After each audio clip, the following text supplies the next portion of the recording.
할렐루야. 지금 독감 바이러스로 인하여서 많이 두려워하고 또 함께 모이는 것들을 이제 우리가 많이 지향하고 있는 이때이지만 먼저 주님 앞에 엎드리러 이 자리에 나오신 여러분들 그 기도의 마음 가운데 하나님께서 함께 하시고 또한 온 열방이 두려워 떨고 있지만 그 회복의 시작이 우리의 엎드리는 이 자리부터 시작되는 줄 믿습니다.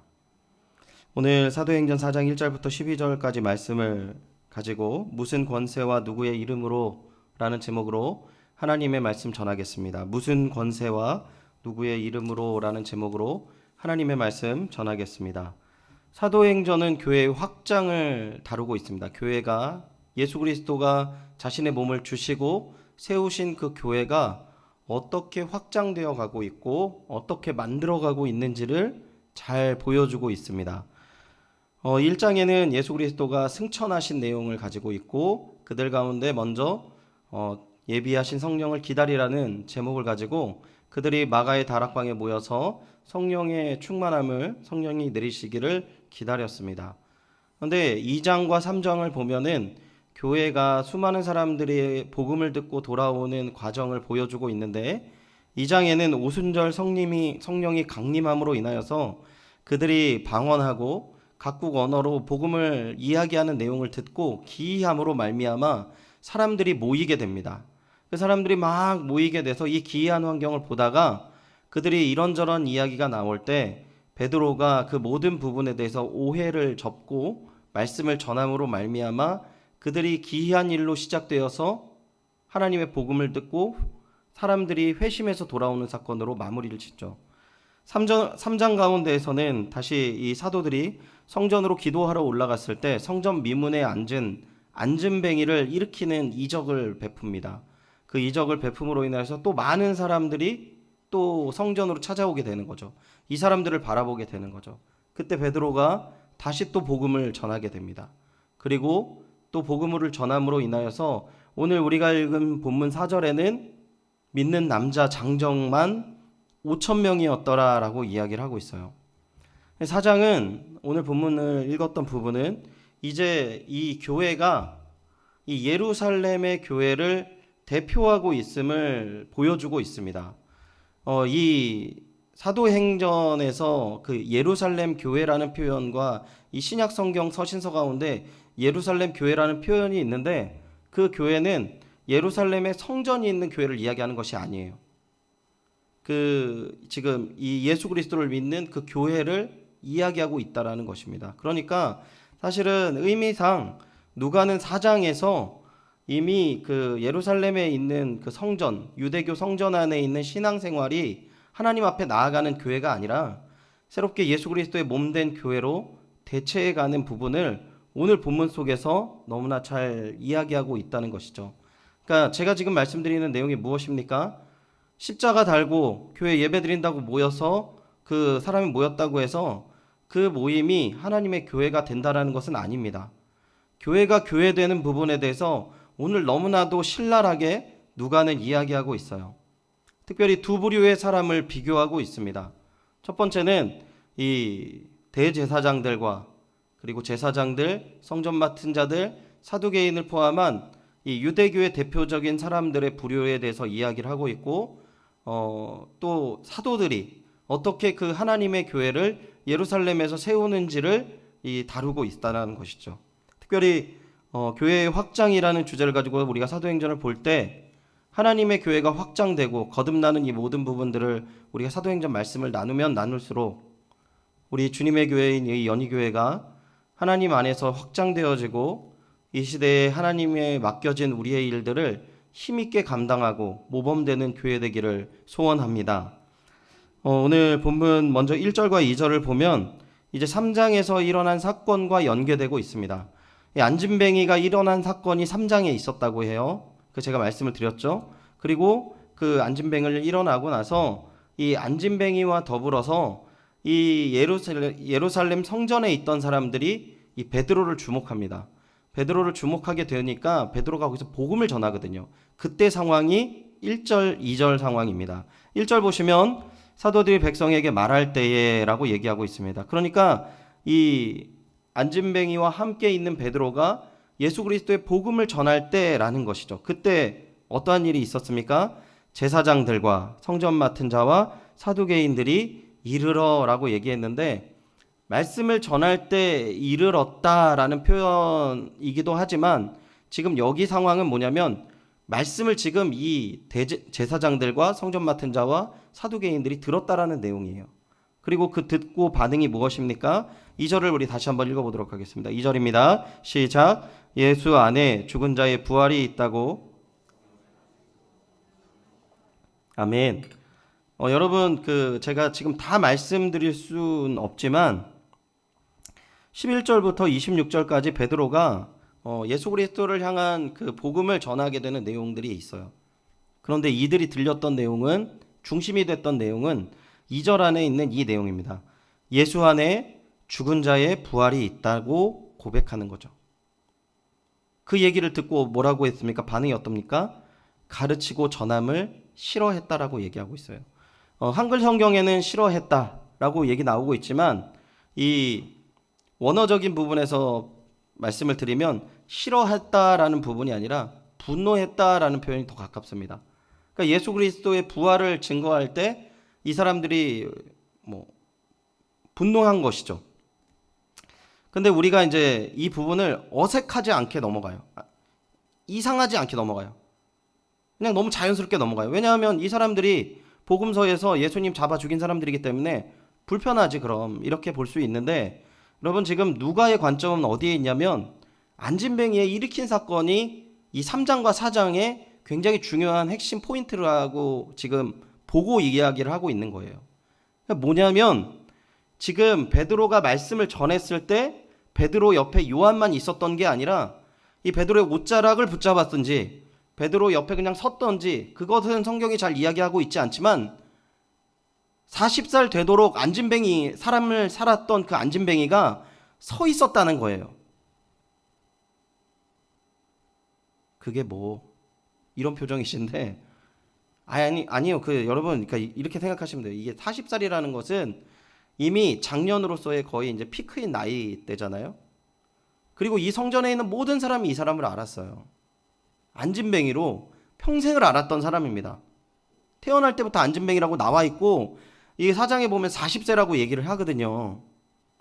근데 이 사람이 서 있다니까요. 그러니까 참 우리 연희교회 분들 포함해서 우리 개신교회 분들이 참 담대해요. 예수 안에서 당연히 이런 기적이 있을 수 있지. 근데 이게 어마어마한 기적인 거죠. 평생 걷는 거를 못 본 사람이 서 있는 거예요.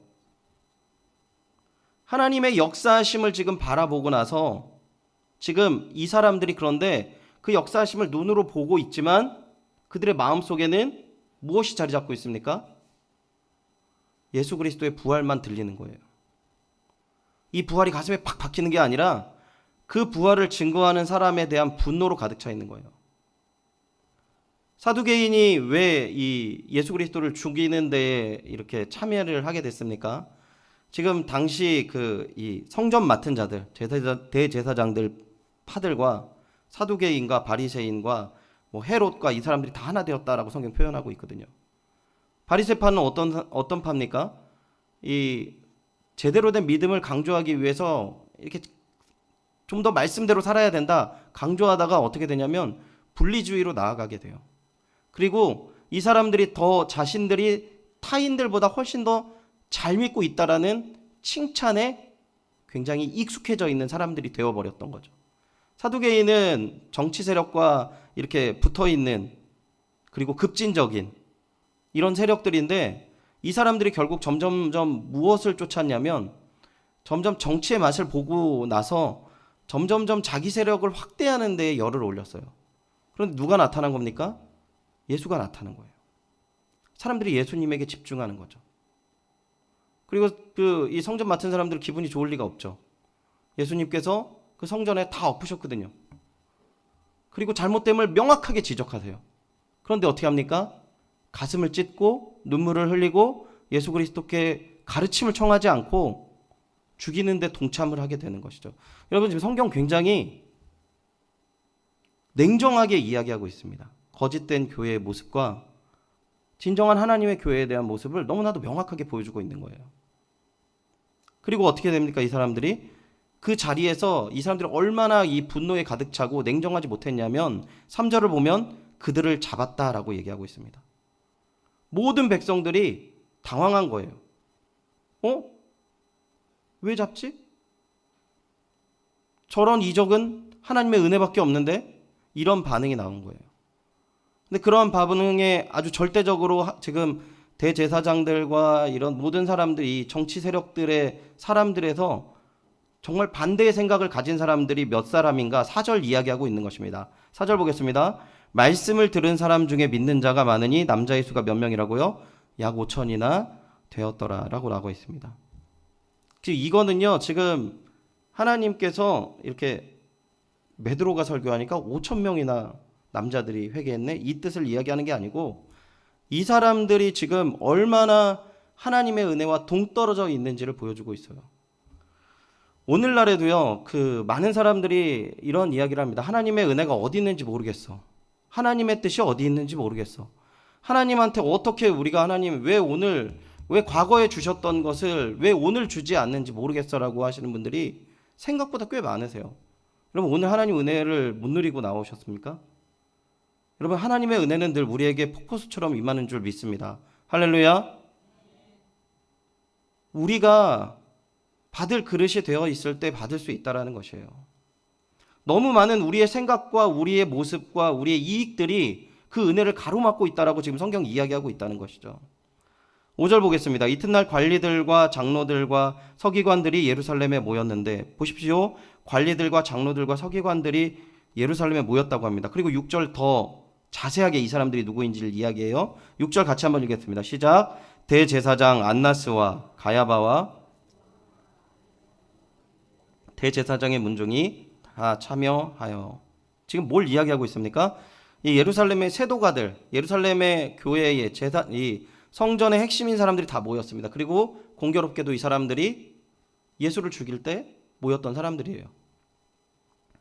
7절 보면 사도들을 가운데 세우고 묻되 너희가 무슨 권세와 누구의 이름으로 이 일을 행하였느냐, 이렇게 질문하고 있어요. 이 질문이요, 우선 잘못된 질문이라고 우리는 인식해야 됩니다. 왜 그렇습니까? 지금 이 사람들이 한 거는요, 하나님을 바라보게 한 말씀밖에 없었어요. 너무나 명확한 이적을 행했던 부분에 있고요. 그러니까 이거 건드릴 내용이 없거든요. 지금 이 사람들이 이 질문을 한 것은 무엇이냐면 예수 그리스도의 재판 과정과 거의 똑같은 모습을 보여주고 있는 거예요. 말실수를 하기를 바라고 있는 거죠.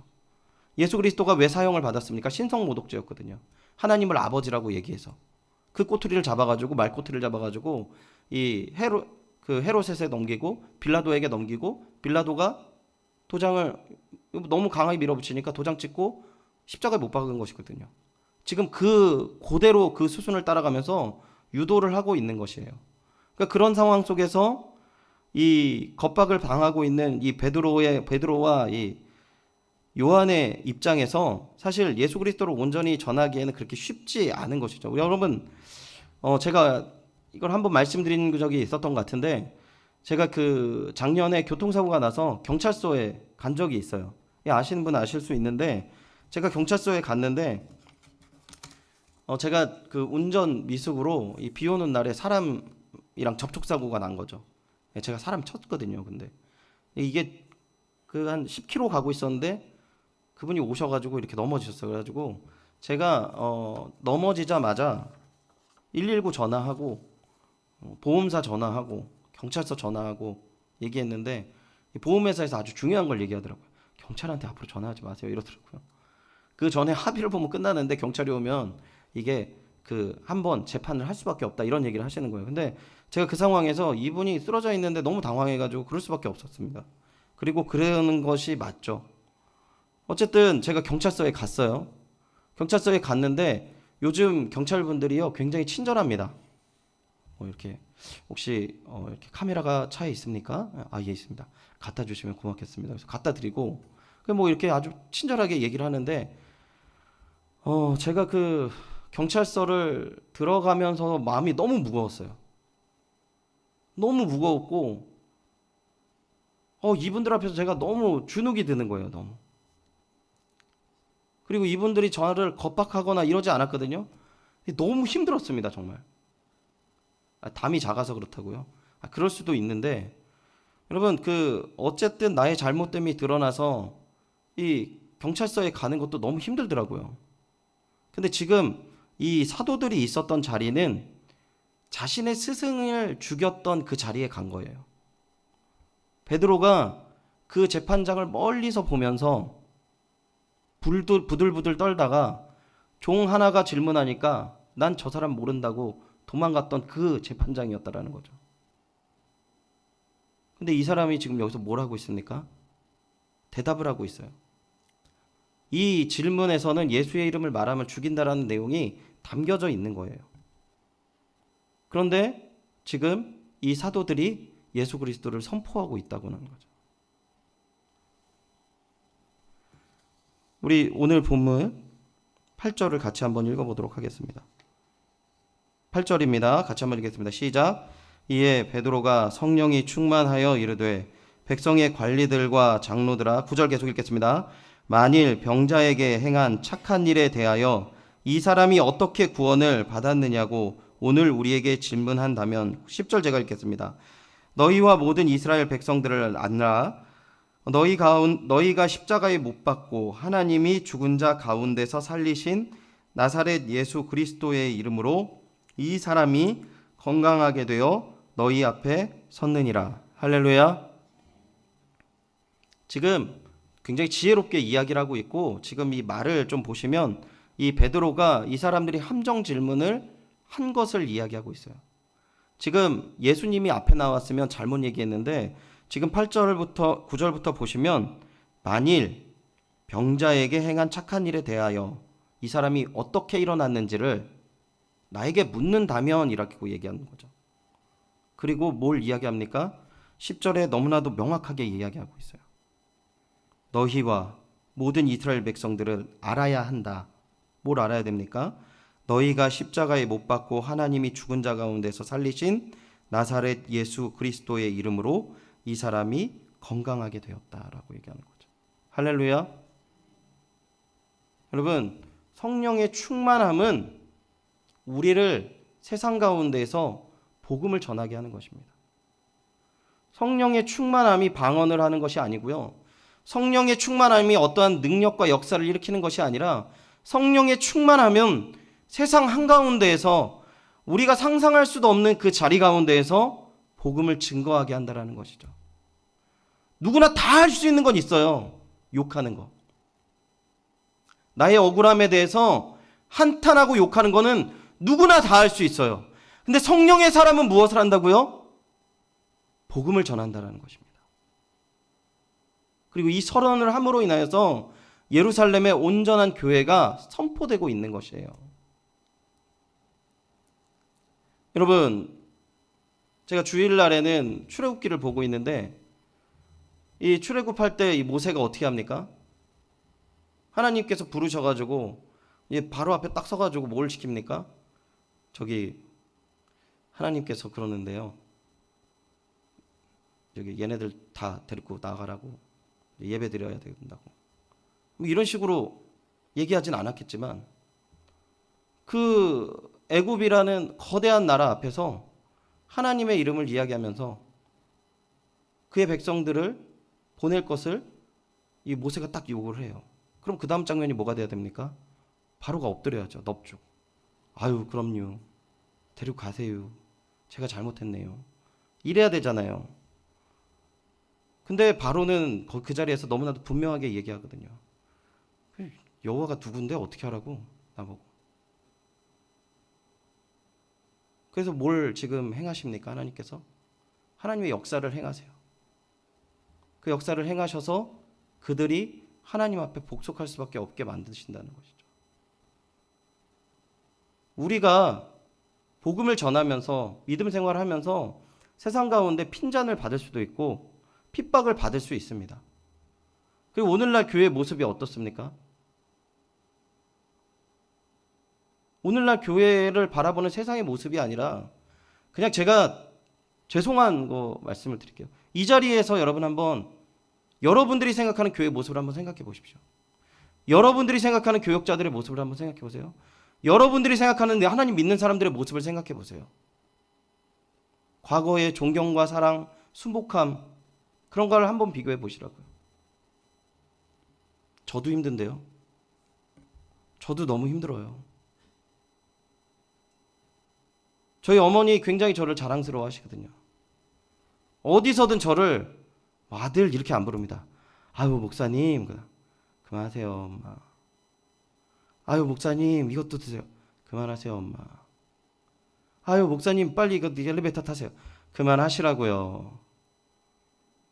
그 엘리베이터 안에서 아유 우리 목사님은 내일 뭐 하지? 뭐 이렇게 하시는데 제가 짜증이 확 나더라고요. 스스로 느끼고 있는 거죠. 여러분 부끄럽고 어렵고 힘들면 그만 믿어야 됩니까? 부끄럽고 어렵고 힘들면 좀 다른 생각할 수 있습니까? 예수 그리스도께서 우리에게 보내신 보혜사 성령의 은혜가 우리 마음 가운데 가득하시기를 축원드립니다. 우리 마음 가운데 성령의 뜨거움으로 말미암아 우리가 예수 그리스도의 복음을 전하는 귀한 역사가 있어야 한다는 것이죠. 여러분, 성령은 교통하심의 은혜를 베푸십니다. 그 교통하심의 은혜가 무엇이냐면 하나님을 경험하게 하시고 하나님을 알게 하시는 거예요. 여러분 처음에 예수님은 어떻게 하셨습니까? 제가 이렇게 성경 공부를 하다 보면 저도 잘 모르겠어요 라고 대답하는 분이 대부분이에요. 그냥 말씀하시는데 믿어졌어요 라고 얘기하시더라고요. 누가 믿게 하십니까? 성령님께서 우리를 깨닫게 하시는 거예요. 그런데 그 은혜가 더하면 더할수록 무엇을 더욱더 확신할 수 있다고요? 내가 구원받았다라는 것. 이 예수 그리스도의 내용이 이렇게 그냥 머릿속으로만 예수님 나를 위해 죽으셨어. 십자가에 매달려 돌아가시곤 그 아들을 그 외아들을 보내신 하나님의 사랑 아멘 믿습니다.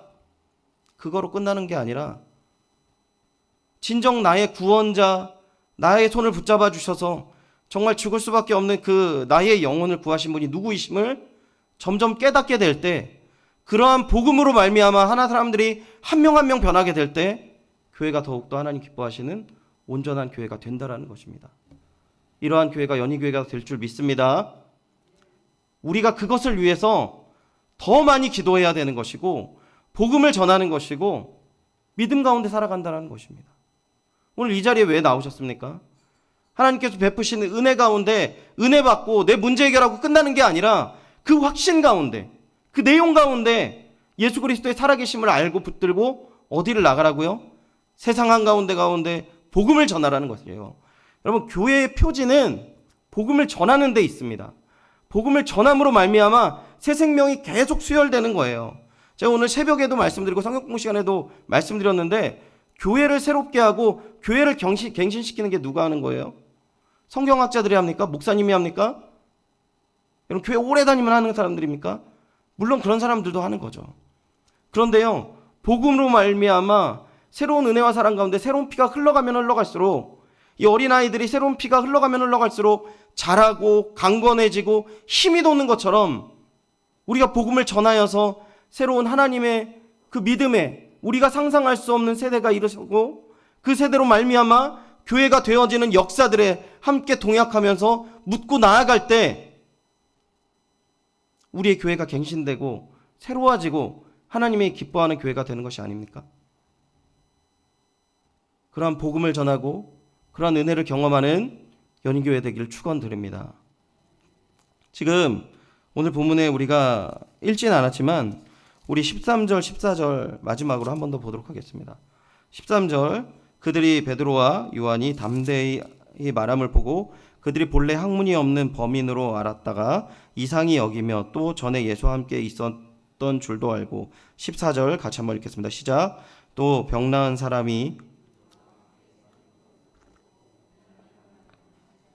아멘.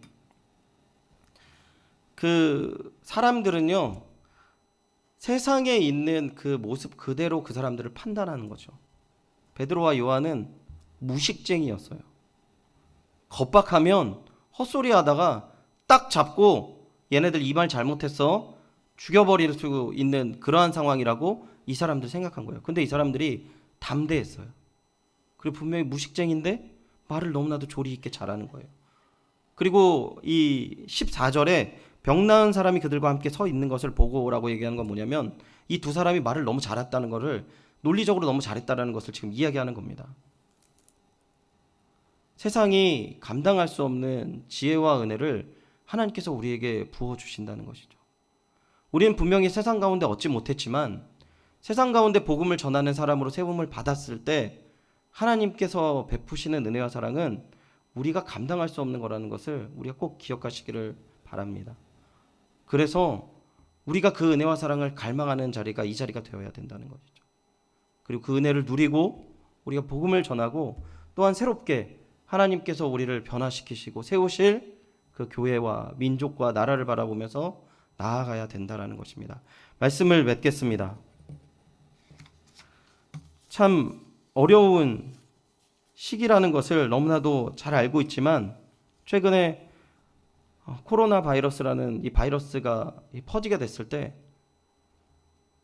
저희가 너무 당황했어요. 모든 사람들이 떨더라고요. 세상 모든 사람들이 벌벌벌벌 떨더라고요. 질병 하나로 벌벌벌벌 떨더라고요. 여러분 예전에도 무시무시한 병이 있어요. 훨씬 더 많은 사람이 죽었거든요.